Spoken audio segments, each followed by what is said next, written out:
Request to Modi government कि जिस तरह से भगत सिंह, जतिन दास, बटुकेश्वर दत्त को लाहौर के जेल में अंग्रेजों ने मुंह में जबरदस्ती पाइप डाल के उनके अनशन को तुड़वाने की कोशिश की थी। Why don't you try that on Sonam Wangchu? हाँ, क्यों अपने आप को इतना लिबरल दिखाने की कोशिश कर रहे हो? हमें समझ नहीं आ रहा है। और इस देश की जनता इतनी बड़ी मूर्ख है, मतलब वो 80 सालों से देखते आ रहे हैं कि उनके बाप दादा ना जाने कितने आंदोलन और अनशन पर बैठे, उनको लाड़ कुछ नहीं मिला, और अब भी उनको ये लग रहा है कि इस देश में ये जनरल डायर की सरकार इनकी बात सुन लेगी। और सच बताएं तो हमें इस चीज़ की आदत डाल लेनी चाहिए कि सालो हमें इसी तरह से आंदोलन करना है, गांड घिसना है, हमें कुछ नहीं मिलने वाला।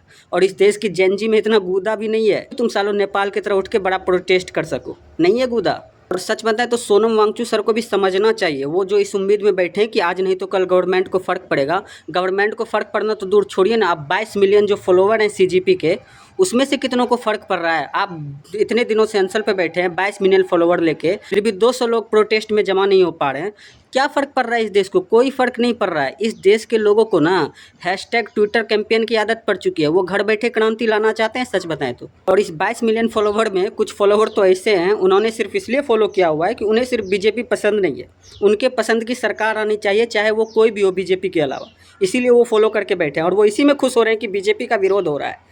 अबे चूतियों, हम इस देश की हर उस जनता को चूतिया समझते हैं, इनके अनुसार जो है ना, ये सरकार सही है, ये पॉलिटिकल पार्टी सही है, ये पॉलिटिकल पार्टी सही है। सालों सच बताए तो कोई पॉलिटिकल पार्टी सही नहीं है। इस वहम से जितना जल्दी हो सके बाहर निकलने की कोशिश कर लो। आज ये पॉलिटिकल पार्टी हटेगी, कल कोई और आएगी, वो भी तुम्हारी लेगी और तुमको देना पड़ेगा, घंटा कुछ नहीं होने वाला है। तो इस गलतफहमी से ना जितना जल्दी हो सके निकल लो। और सच बताए तो मैंने आज तक वोट नहीं डाला। क्यों डालूं? नहीं डाला और नहीं मैं फ्यूचर में कभी डालूंगा।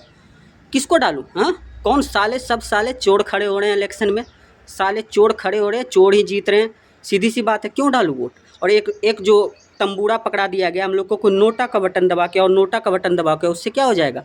अगर किसी क्षेत्र में 99% वोट नोटा को पड़ता है ना, तो भी सेकंड हाईएस्ट वोट गेटर को जो है ना विनर बना दिया जाएगा। तो फिर नोटा का बटन क्या अपनी गांड में डाल लूँ? हैं?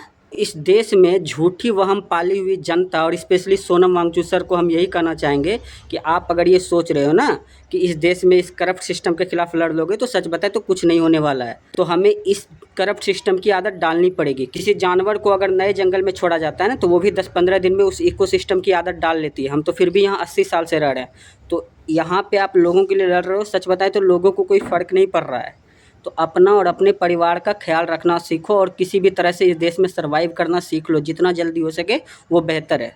और अगर आपके पास अच्छा खासा अर्निंग है तो इस देश की नागरिकता छोड़ो, जो भले ही जाके युगांडा की नागरिकता ले लो, लेकिन इस देश से तो बेहतर ही होगा वो। सच बताए तो 2 ऑप्शन है, या तो इस करप्ट सिस्टम में जीना सीख लो, या फिर अगर आपके पास थोड़े मोड़े पैसे जमा हो गए तो जाके युगांडा और वियतनाम और नेपाल, भूटान, उसकी नागरिकता ले लो। इस देश में तो मत रुको, सीधी सी बात है।